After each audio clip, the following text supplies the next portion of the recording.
Hey everybody, it's Chasey and today I'm going to be doing a review for AXOLOM. So AXOLOM makes a lot of prosthetics. They're kind of this company that came out of nowhere and decided to just make prosthetics. They have lots of packers, lots of STPs, and today what I'm going to be focused on is an STP. So what I'm going to be focusing on is the Astro 3-in-1. So 3-in-1 means it's a packer, it's a STP, so a stand-to-pee device, and a prosthetic that you can use for sex. So Astro is $75, and let me bring it up close so you can see the details. All right, so this is what it looks like. It's all one silicone in one color. It's so soft, and that's the thing that I'll always say about AXOLOM products. They are so soft, so soft. I believe they use food-grade silicone, so it makes it a little bit different. So this is what it looks like. It doesn't feel sticky, it feels really soft. The inside feels a little sticky though. This here is supposed to be like a masturbation, so that when you're masturbating you can feel it.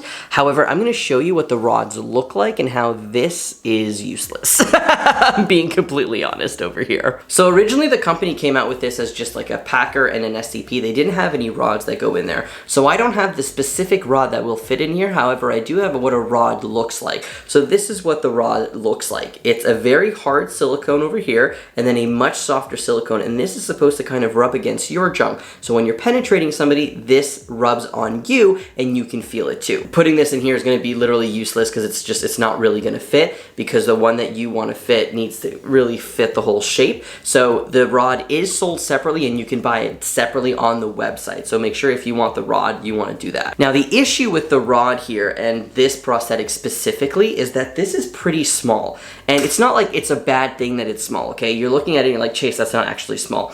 Think of it this way. You have to put this bad boy in a harness or in some packing underwear with an O-ring in order to penetrate somebody. That already is going to take some of it away. This shaft is 3.86 inches, all right? So when you put an O-ring in there and then you have your body on top of it, you're losing a lot, so then it becomes only 3 inches. And when you have to lie down and penetrate somebody, again, you're losing some length there. And especially if you're somebody who's a little bit bigger, I've got some weight on me, and using this for sex is a little bit challenging because I can barely see it, and I feel like I need to lift my partner's legs all the way up to the sky and even to the wall behind in order to get this in and feel like it's in. So that's just my issue. I personally don't recommend this one for sex unless you're somebody who's very thin or who knows how to use prosthetics that are a little bit smaller, and that's actually what you're looking for instead. But as a packer and as an STP, it really is good. So let me just kind of show you what it looks like in underwear right now and just packing.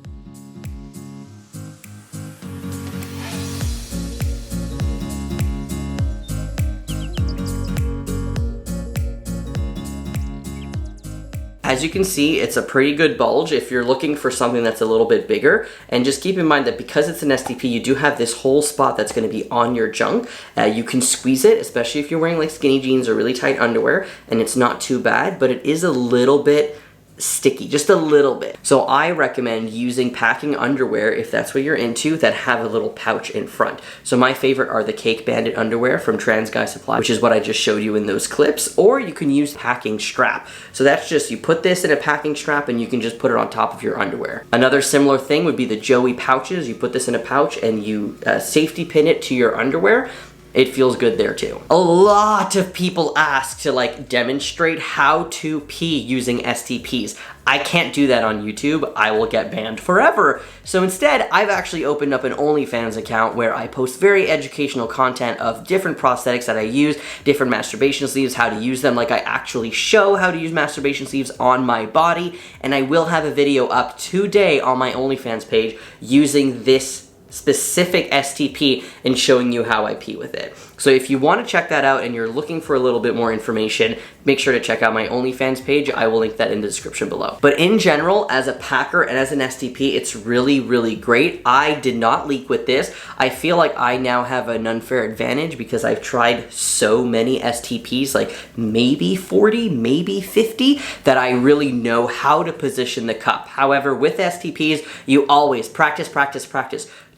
Stand up in the tub and use it. If you're gonna use it at the toilet at your house, do it naked. You're gonna piss all over yourself, and that's normal if you don't know how to do it. I will say though, this cup is pretty big. It is a little bit hard to miss where your urethra is if you just kind of place it under you. I kind of show all of that in my OnlyFans video, and it's hard for me. I can't show it on YouTube, I'm sorry. And just to show you, they do have a little bit of a no spill lip. I think they were trying to do that, but it looks like a different color. You know what I'm saying? Like, it's not actually a no spill lip. And one thing I do want to say about this company, now I'm really glad that they're a company. They're making affordable prosthetics for people who can't afford them. But there is a misconception out there that they are a trans-owned and trans-started company. They are not. All right, I just want that to be clear. I feel like it's important for us to know which companies are trans and which aren't, and which companies are kind of using us.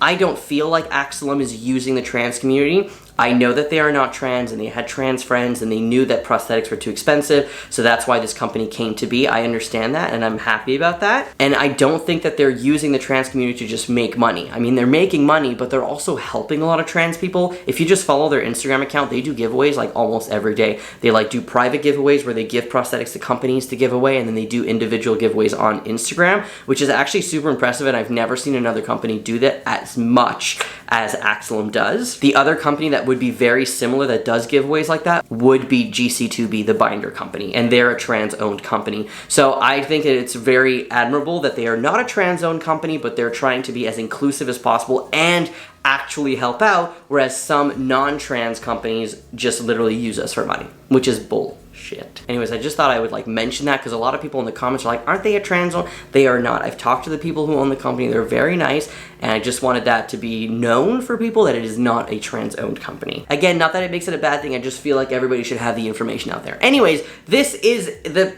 Packer STP that I'm reviewing right now, Astro. If you want to check it out, go on their website. I'll put the link in the description below, and hope you enjoy this, and I will see you later. Have a great day. Bye.